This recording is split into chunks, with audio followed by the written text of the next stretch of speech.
It's not easy to be the very best like no one ever was, especially when your competition is nearly every child, teen, and young adult on the planet. The Pokémon franchise has exploded since its creation to include trading cards, manga, toys, phone apps, 20 seasons of anime, 20 movies, and over 80 video games. With Pokémon showing no signs of slowing down, let's take a step back and look at some of the things you may not know about the original games that started it all. Released in Japan in 1996, Pokémon Red and Blue were created by a team of just 9 developers, led by creator Satoshi Tajiri. Unknown to many fans, Tajiri is actually on the autism spectrum, and was inspired to create Pokémon by his outdoor adventures as a child, collecting caterpillars as a kid and watching them turn into butterflies. His collection led other kids to call him Dr. Bug. Yeah? Well, I like carrots and peppers and bugs! Though he originally wanted to become an entomologist, Tajiri became obsessed with his local video game arcade as a teenager and nearly failed out of high school because he often cut class to play Space Invaders. At age 17, Tajiri began writing and editing a fanzine called Game Freak, which specifically focused on the arcade game scene in Tokyo. Among Game Freak's fans was artist Ken Sugimori, who eventually wound up illustrating the fanzine for Tajiri. The more that the two worked on Game Freak, the more they realized that many of the games they covered lacked in quality. The boys began to study Famicom game design and turned Game Freak into a game development company shortly after. Once he published his first game for Namco, Tajiri met with Nintendo to pitch an idea he called Capsule Monsters, but which would later be called Pokémon, inspired by the capabilities of connecting 2 Game Boys via link cable.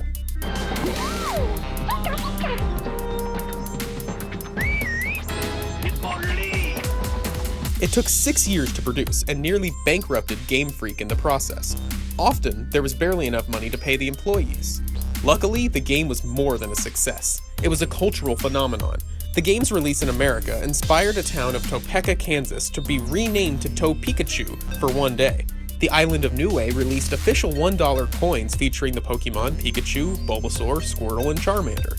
Even Apple isn't immune, having updated Siri with information about each Pokémon, essentially turning the iPhone into a working Pokédex. It also comes out into open fields to steal food from stupid travelers. That means I'm stupid?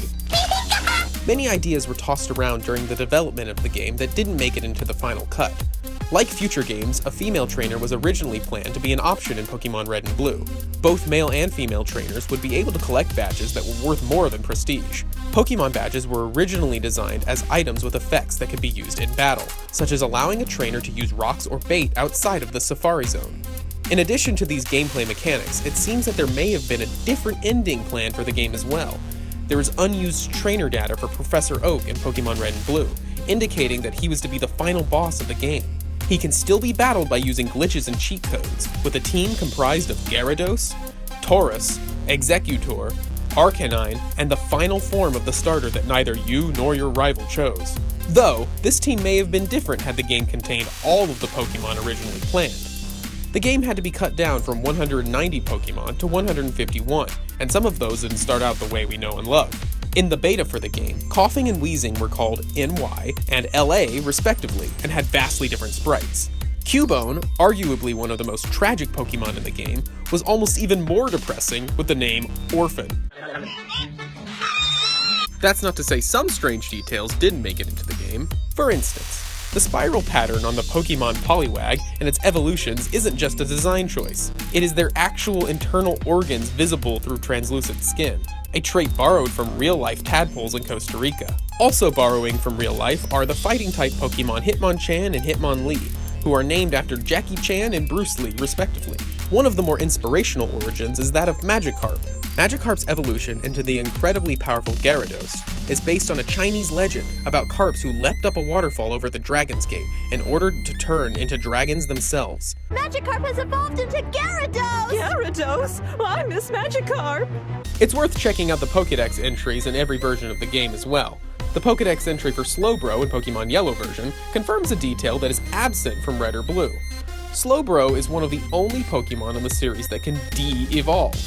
If the shelter attached to its tail ever comes off, it will revert back to a Slowpoke, though unfortunately it is impossible to actually do this in the game.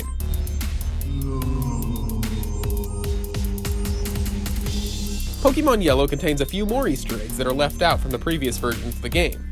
Since it was designed to more closely resemble the anime based on the show, the Pikachu one receives as their starter cannot ever evolve. However, it is possible through trading from the game Pokémon Stadium to get a Pikachu that knows the move Surf in Pokémon Yellow, which results in a different sprite that features Pikachu on a surfboard. After placing the surfing Pikachu in your party, you can talk to the Dude in Fuchsia City, which unlocks a mini-game called Pikachu's Beach. The best and most famous Easter egg is, of course, the legendary Pokémon Mew, whose inclusion into the game was so secretive, even Nintendo wasn't aware that the developers included it.